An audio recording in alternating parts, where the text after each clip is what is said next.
شب سیاہ میں گم ہو گئی ہے راہ حیات، شب سیاہ میں گم ہو گئی ہے راہ حیات، قدم سنبھل کے اٹھاؤ بہت اندھیرا ہے۔ 20ویں صدی عیسوی میں ہندوستان کے افق پر جو مسلم شخصیتیں نمودار ہوئیں ان میں حکیم الاسلام قاری محمد طیب صاحب کا نام سر فہرست ہے۔ 20ویں صدی کے پہلے نصف حصے میں تو عظیم شخصیات کی تعداد خاصی تھی، لیکن آخری نصف صدی میں عظیم مسلم شخصیتوں کو انگلیوں پر ہی گنا جا سکتا ہے۔ قاری طیب صاحب رحمہ اللہ کی خاص بات یہ تھی کہ آپ بیک وقت کئی صلاحیتوں کے مالک تھے۔ مثلاً آپ ایک طرف زبردست عالم دین تھے تو دوسری طرف محقق بھی تھے، ساتھ ہی ایک اہم خطیب بھی اور ایک بلند پایہ مصنف بھی۔ یہی نہیں بلکہ آپ کے اندر انتظام و انصرام کی بڑی صلاحیت تھی۔ کون نہیں جانتا کہ قاری طیب نے 50 سال تک ایشیا کے سب سے عظیم دینی ادارے دارالعلوم دیوبند کے نظم و نسق کو سنبھالا، اور جس خوش اسلوبی کے ساتھ دارالعلوم دیوبند کے مینجمنٹ کو سنبھالا اس کی مثال کم ہی ملتی ہے۔ حکیم الاسلام کے دور اہتمام میں دارالعلوم دیوبند کو زیادہ ترقی کرنے کا موقع ملا۔ جن لوگوں نے حضرت مولانا قاری طیب صاحب کی تقریریں سنی ہیں وہ بتاتے ہیں کہ ان کے علاوہ ہم نے کبھی اتنی پرمغز اور معنویت کی حامل تقریریں نہیں سنی۔ وہ یہ بھی کہتے ہیں کہ حضرت قاری طیب صاحب کا جو انداز بیان تھا وہ اتنا سادہ، سہل اور دلکش تھا کہ مشکل سے مشکل بات بھی سمجھ میں آ جاتی تھی۔ مولانا محمد تقی عثمانی نے حضرت قاری طیب صاحب کے خطبات کا نقشہ ان الفاظ میں کھینچا ہے کہ جہاں تک واضح و خطابت کا تعلق ہے اس میں تو اللہ تعالیٰ نے حضرت کو ایسا عجیب و غریب ملکہ عطا فرمایا تھا کہ اس کی نظیر مشکل سے ملے گی۔ بظاہر تقریر کی عوامی مقبولیت کے جو اسباب آج کل ہوا کرتے ہیں، حضرت قاری طیب صاحب رحمۃ اللہ علیہ کے وعظ میں وہ سب قریباً مفقود تھے۔ نہ جوش و خروش، نہ فقر چست کرنے کا انداز، نہ پرتکلف لسان، لہجہ اور ترنم، نہ خطیبانہ ادائیں، لیکن اس کے باوجود واعظ اس قدر مؤثر، دلچسپ اور مسحور کن ہوتا تھا کہ اس سے عوام اور اہل علم دونوں یکساں طور پر محظوظ ہوتے تھے۔ مضامین اونچے درجے کے عالمانہ اور عارفانہ، لیکن انداز بیان اتنا سہل کہ سنگلاخ مباحث بھی پانی ہو کر رہ جاتے۔ جوش و خروش نام کو نہ تھا، لیکن الفاظ و معنی کی ایک نہر سبیل تھی جو یکساں روانی کے ساتھ بہتی اور قلب و دماغ کو نہال کر دیتی تھی۔ ایسا معلوم ہوتا تھا کہ منہ سے ایک سانچے میں ڈھلے ہوئے موتی جھڑ رہے ہیں۔ ان کی تقریر میں سمندر کی طغیانی کے بجائے ایک باوقار دریا کا ٹھہرا تھا جو انسان کو زیر و زبر کرنے کے بجائے دھیرے دھیرے اپنے ساتھ بہا کر لے جاتا تھا۔ لیجئے قاری طیب صاحب رحمۃ اللہ علیہ کی تقریر کی ایک یادگار، آپ کی عمدہ سماعتوں کے حوالے۔ وہ کسی کو یاد کر لے تو بڑے فخر کی بات ہوتی ہے۔ حق تعالیٰ جو بادشاہوں کا بادشاہ ہے اس کے یہاں کسی کا تذکرہ ہو تو یہ تھوڑے فخر کی بات ہے، تھوڑی عزت کی چیز ہے کہ اللہ یاد کرے بیٹھ کر کسی کو۔ حق تعالیٰ کب یاد کریں گے؟ جب تم یاد کرو گے۔ فاذکرونی اذکرکم، تم میری یاد کرو میں تمہاری یاد کروں۔ تو اگر کوئی یوں چاہتا ہے کہ میری یاد وہاں قائم ہو جائے، وہ اس کی یاد کو اپنے اندر قائم کر لیں۔ اگر وہ ہر وقت ذکر کریں گے وہاں بھی ہر وقت ذکر ہوگا، یہ گنڈے دار ذکر کرے گا وہاں بھی گنڈے دار ذکر ہوگا، یہ غافل بن جائے گا وہاں بھی غفلت بڑھتی جائے گی۔ وَلَا تَكُونُوا كَالَّذِينَ نَسُوا اللَّهَ فَأَنسَاهُمْ أَنفُسَهُمْ أُولَٰئِكَ هُمُ الْفَاسِقُونَ۔ تم ایسے مت بنو کہ اللہ کو بھلا دو تو تم اپنے نفس کو بھلا دو گے، اللہ بھی تمہیں بھلا دے۔ قرآن کریم میں فرمایا گیا کہ جو لوگ قرآن یاد کر کے اسے بھول جائیں گے تو قیامت کے دن حق تعالیٰ نابینا اٹھائیں گے اس بندے کو۔ وہ کہے گا کہ رب لما حشرتنی اعمی وقد كنت بصیرا، اے اللہ مجھے اندھا کیوں اٹھا، میں تو بینا تھا دنیا میں تو دیکھنے والا تھا۔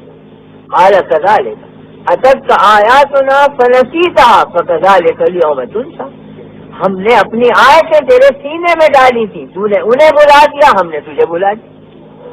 تو اگر یہ نسیان کا برتاؤ کرے گا ادھر سے بھی نسیان ہو جائے گا۔ یہ ذکر کا برتاؤ کرے گا ادھر سے بھی ذکر ہو جائے. فرما حق تعالیٰ نے حدیث قدسی ہے کہ اے بندے تو اپنی تندرستی کے زمانے میں مجھے یاد رکھ تاکہ تیری بیماری کے زمانے میں میں تجھے یاد رکھوں. تو اپنی تونگری کے زمانے میں مجھے یاد رکھ تاکہ تیری مفلسی کے زمانے میں میں تجھے یاد رکھوں. تو صحت کے زمانے میں مجھے یاد رکھ تاکہ بیماری کے وقت میں تجھے یاد رکھوں جب کوئی تیرا یاد کرنے والا نہیں ہو. تو اپنی دنیا میں مجھے یاد رکھ تاکہ تیری قبر میں میں تجھے یاد رکھوں. جو یہاں یاد کرے گا وہ یاد وہاں کام دے گی. جو یہاں بھول جائے گا تو وہاں بھی وہ قسم پرسی کے عالم میں ہوگا. اس لیے ذکر اللہ نہ صرف کائنات کی روح ہے بلکہ انسان کی بھی روح ہے. انسان کی روح ہے. اگر ذکر منقطع ہو جائے تو روح پر وزنی کھا جاتی ہے.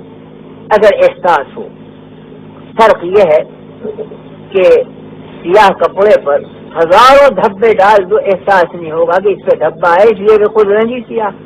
اور سفید کپڑے پر ذرا سا دھبا لگا دو تو نمایاں ہوگا، محسوس ہوگا. جن کے قلوب میں غفلت رچ چکی ہے ان میں اگر 10 غفلتیں بڑھ جائیں احساس نہیں ہوگا کیونکہ غفلتوں میں رنگا ہوا ہے دل. لیکن یاد کرنے والا اگر منٹ بھر غافل ہو اسے احساس ہوگا کہ کیا چیز چھن گئی میرے اندر سے. تو احساس پیدا کرنا چاہیے ذکر اللہ کا. زندگی یہی ہے. فرق انفرادی زندگی بھی اسی میں ہے، اجتماعی زندگی بھی اسی میں. زندگی نام ہے فی الحقیقت شیرازہ بندی کا. موت نام ہے شیرازہ بکھر جانے. یہ بدن آگ پانی ہوا مٹی جمع شدہ موجود ہے، کہا جائے گا زندہ ہے. قبر میں جا کے ریزہ ریزہ ہو کے اجزا بکھر جائیں گے، کہا جائے گا کہ موت آ گئی. تو ذکر اللہ روح کو بدن سے ملائے رکھتا ہے اور بدن کے اجزاء کو جمع رکھتا ہے. تو ذکر اللہ روح ہے انسان کی، زندگی ہے انسان کی. یہ نہ ہو تو آدمی کی زندگی ختم. اس واسطے میں نے یہ حدیث پڑھی تھی اور مقصد یہ نہیں تھا کہ کوئی لمبی تقریر کی جائے. مقصد اس حدیث کی تشریح اور اس کا ترجمہ تھا کہ اس کی عادت ڈالی جائے ذکر اللہ کی. اور اس کے 3 طریقے ہیں. سب سے پہلا طریقہ جو اصل اور بنیادی ہے وہ تو فرائض کی ادائیگی ہے. سب سے بڑا ذکر اللہ کے فرائض. نماز ہے، فرمایا گیا اقم الصلاۃ لذکری، نماز قائم کرو میری یاد کے لیے. تو نماز ذکر اللہ ہے، یاد حق. حج کے بارے میں جگہ جگہ فرمایا گیا فَإِذَا أَفَضْتُم مِّنْ عَرَفَاتٍ فَاذْكُرُوا اللَّهَ عِندَ الْمَشْعَرِ الْحَرَامِ وَاذْكُرُوهُ كَمَا هَدَاكُمْ وَإِن كُنتُم مِّن قَبْلِهِ لَمِنَ الضَّالِّينَ ثُمَّ أَفِيضُوا مِنْ حَيْثُ أَفَاضَ النَّاسُ وَاسْتَغْفِرُوا اللَّهَ. حج کے ایک رکن پر کہیں ذکر اللہ، کہیں استغفار، کہیں توبہ، کہیں یاد حق. تو حج کا مقصد بھی ذکر ہے. اقم الصلاۃ لذکری، نماز کا مقصد بھی ذکر ہے. زکوٰۃ اور صدقات کا مقصد بھی فی الحقیقت ذکر ہے. فرمایا کہ لن ینال اللہ لحومها ولا دماؤها ولکن ینالہ التقوی منکم. قربانیاں تم کرتے ہو، یہ گوشت اللہ تک نہیں پہنچتا بلکہ وہ تقوی اور وہ ذکر اور یاد حق پہنچتی ہے. جو قربانی کے وقت تم نام لیتے ہو اور نیت کرتے ہو قلب میں، وہ چیز جاتی ہے اللہ تک. یہ اس کی علامت ہے. تو بہرحال قربانی ہو، زکوٰۃ ہو، نماز ہو، حج ہو، یہ سب ان کی روح ذکر اللہ بتلائی گئی ہے. تو ذکر کرنے کا بنیادی طریق تو فرائض شریعت کی ادائیگی ہے. یہ تو اصل ذکر ہے. لیکن اصل ذکر کے ساتھ ساتھ امر کیا گیا کہ یا ایھا الذین آمنوا اذکروا اللہ ذکرا کثیرا. اے لوگوں اللہ کی یاد کرو ذکر کثیر کے ساتھ. تو ایک ذکر اصل ہے وہ فرائض ہے اور ایک ذکر زائد اور ذکر کثیر ہے وہ اس کے اوپر. اس کے 2 طریقے ہیں، ایک موقت اور ایک غیر موقت. موقت طریقہ یہ ہے کہ صبح اور شام کا وقت مقرر کر کے کچھ تسبیح اور تحلیل کر لیا کرے آدمی بیٹھ کے. صبح کی نماز کے بعد بیٹھ گئے، فرض کیجئے کہ 100 مرتبہ آپ نے پڑھ لیا کلمہ تمجید سبحان اللہ والحمد للہ ولا الہ الا اللہ واللہ اکبر. 100 مرتبہ استغفار پڑھ لیا، 100 مرتبہ درود شریف پڑھ لیا. اسی طرح شام کو پڑھ لیا. فرمایا گیا فسبحان اللہ حین تمسون وحین تصبحون ولہ الحمد فی السماوات والارض وعشیا وحین تظہرون. کہ تسبیح کرو اللہ کی، کچھ صبح کو، کچھ شام کو، کچھ دوپہر. فسبحوہ بکرۃ وعشیہ، صبح اور شام تسبیح کرو اللہ. تو یہ ہے موقت طریق کہ ایک وقت باندھ کر کچھ تسبیحات پڑھ لے آدمی. 100 مرتبہ نہ ہو 33 مرتبہ پڑھ لو، 33 مرتبہ نہ ہو کچھ اور کم کر لو، مگر ایک عدد معین کر کے، ایک وقت معین کر کے نبھا دو اس کو. حدیث میں ہے کہ خیر الامور ما دیم علیہ، بہترین عمل وہ ہے جس پر ہمیشگی اور دوام بنتا جائے. وہ قلب میں جڑ پکڑ لیتا ہے، رسوخ پیدا کرتا ہے. پہاڑ کی ایک سل ہے، اس پر گرد پڑ گئی، آپ نے لاکھوں من پانی بہا دیا، گرد دھل گئی، تھوڑی دیر کے بعد پھر پڑ جائے گی. تو منو پانی بہا دینے سے ظاہری صفائی آ جاتی ہے، مگر کوئی اندر نمی نہیں پہنچتی چٹان کے اندر. لیکن اگر ایک قطرہ آپ گراتے رہے برس دن تک تو پتھر کی سل میں سوراخ پیدا ہو جائے گا. تو تھوڑا تھوڑا عمل ہو تو قلب میں جڑ قائم ہو جاتی ہے. اور ایک دن آپ نے 50 نمازیں پڑھ لی پھر غائب ہوئے تو برس دن تک غائب، تو گرد دھل جائے گی، اجر مل جائے گا، لیکن قلب میں کوئی ملکہ، کوئی بنیاد، کوئی جڑ نہیں قائم ہوگی. تو تھوڑا عمل ہو مگر دوام کے ساتھ ہو، وہ کارآمد ہوتا ہے، دل میں ملکہ پیدا ہو جاتا ہے، جڑ قائم ہو جاتی ہے. تو 100 مرتبہ نہ ہو 50 دفعہ صحیح، 50 دفعہ نہ ہو 21 دفعہ صحیح، 11 مرتبہ صحیح، مگر نام حق لیا جائے ایک مقرر وقت تک. کچھ تلاوت کر لی، کچھ تسبیح، کچھ تحلیل، کچھ تکبیر، چاہے 10 منٹ میں ہو مگر پابند ہو جائے آدمی. 40 دن کے بعد خود محسوس ہوگا کہ کیا اثر میرے قلب کے اندر قائم ہوا. من اخلص للہ 40 صباحا تجری من قلبہ ینابیع الحکمت. حدیث میں ہے کہ کسی عمل کو 40 دن خلوص کے ساتھ مسلسل کرے تو قلب میں سے حکمت کا چشمہ پہ پڑتا ہے آدمی. ایک بنیاد قائم ہو جاتی ہے یاد حق کی، جس کی جیسی مناسبت ہے ویسی معرفت شروع ہو جاتی ہے. تو ایک ذکر کی یہ صورت ہے ذکر کثیر کی کہ مقررہ وقت پر آدمی کچھ اللہ کا نام لے. اور دوسری صورت یہ ہے کہ غیر مقررہ طریق پر عادت ڈالے آدمی کہ کوئی نہ کوئی اللہ کا نام نکلتا رہے اس کی زبان. اللہ اللہ، سبحان اللہ، لا الہ الا اللہ، اللہ اکبر، اٹھتے بیٹھتے چلتے پھرتے کھڑے ہوئے بیٹھے ہوئے، وضو سے بے وضو، کوئی قید نہیں. مہینہ 2 مہینہ تو تکلف کر کے عادت ڈالنی پڑے گی، اور جب عادت پڑ جائے گی تو بے اختیار اللہ کا نام زبان پہ جاری ہوگا. کوئی حادثہ پیش آئے گا، گر پڑے آپ، فوراً الا اللہ، لا الہ الا اللہ، بسم اللہ، کوئی نہ کوئی اللہ کا نام نکلے گا. یہ نہیں نکلے گا کہ لوگوں دوڑو مجھے بچاؤ، اللہ کا نام نکلے. تو ابتداءً تکلف کرنا پڑے گا. جب عادت پڑ جائے گی تو پھر خود بخود بے ارادے بھی ذکر حق شروع ہو جائے گا زبان کے اوپر. اور اس کا نتیجہ یہ ہوگا کہ مرتے وقت بھی بلا ارادہ اللہ کا ذکر زبان پہ جاری ہو، خاتمہ ایمان پر ہوگا. حدیث میں فرمایا گیا ہے کہ تحشرون کما تموتون وتموتون کما تحیون. تمہارا حشر اس حالت پر ہوگا جس حالت پر موت آئی، اور موت اس حالت پر آئے گی جس حالت پر زندگی گزاری. اگر زندگی گزاری ہے اللہ کے نام کی مشق پر، موت کے وقت یقیناً اللہ کا نام زبان پر جاری ہو. حضرت قاری طیب صاحب رحمہ اللہ صرف ایک خطیب ہی نہیں تھے، بلکہ اللہ رب العزت نے انہیں تحریر کی بھی صلاحیت دی تھی.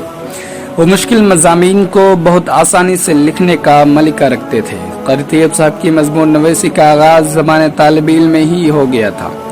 انہوں نے القاسم کے صفحات میں جگہ بنائی، شاندار مضامین لکھے اور بحیثیت قلم کار مقبولیت حاصل کی. قاری طیب صاحب کی تحریر کی خوبیوں پر مولانا یوسف لدھیانوی نے بجا طور پر روشنی ڈالی ہے. فرماتے ہیں حضرت موصوف کو حسین شیریں الفاظ میں مافی ضمیر ادا کرنے کا خاص ملکہ تھا. دقیق ترین مسائل کو بہت ہی آسان عبارت میں ادا فرماتے تھے، اور ایسے زولیدہ و پیچیدہ مباحث جن میں برسوں بھٹکتے ہیں اور انہیں ان کا کوئی سرا نہیں ملتا، حضرت کا قلم حقائق رقم کر کے ایسے مباحث کو بڑی سہولیت و سلاست سے حل کر دیتا تھا. اور ان کی تحریر پڑھ کر قاری محسوس کرتے کہ اس موضوع پر ان کے ذہن میں کوئی الجھن باقی نہیں رہی. انہوں نے سیرت طیبہ سے لے کر مسئلہ تقدیر جیسے نازک مسئلے پر قلم اٹھایا، مگر ان کا خاص معیاری اسلوب ہر جگہ قائم رہا. صاف محسوس ہوتا ہے کہ یہ سب کچھ محض ذہن کی صنائی اور الفاظ کی میناکاری نہیں، بلکہ یہ وہ بھی علوم ہے اور ان میں قاسمی روح جھلکتی ہے۔ مفکر اسلام مولانا زاہد الراشدی صاحب فرماتے ہیں، حضرت قاری صاحب کے ساتھ میری عقیدت و محبت کی تیسری اور سب سے بڑی وجہ ان کا علمی مقام اور متکلمانہ شان ہے۔ وہ علم کا پہاڑ اور معلومات کا سمندر تو تھے ہی، مگر اس علم کے اظہار اور ابلاغ کے لیے ان کا انداز و اسلوب ایسا حکیمانہ اور فطری تھا کہ ان کو سننے اور پڑھنے والا افادہ اور استفادے کے اس سفر میں خود کو ان کے قدم بقدم چلتا ہوا محسوس کرتا تھا۔ میں ایک طالب علم کے طور پر دیوبندی مکتب فکر میں تین بزرگوں کو سب سے بڑا متکلم سمجھتا ہوں۔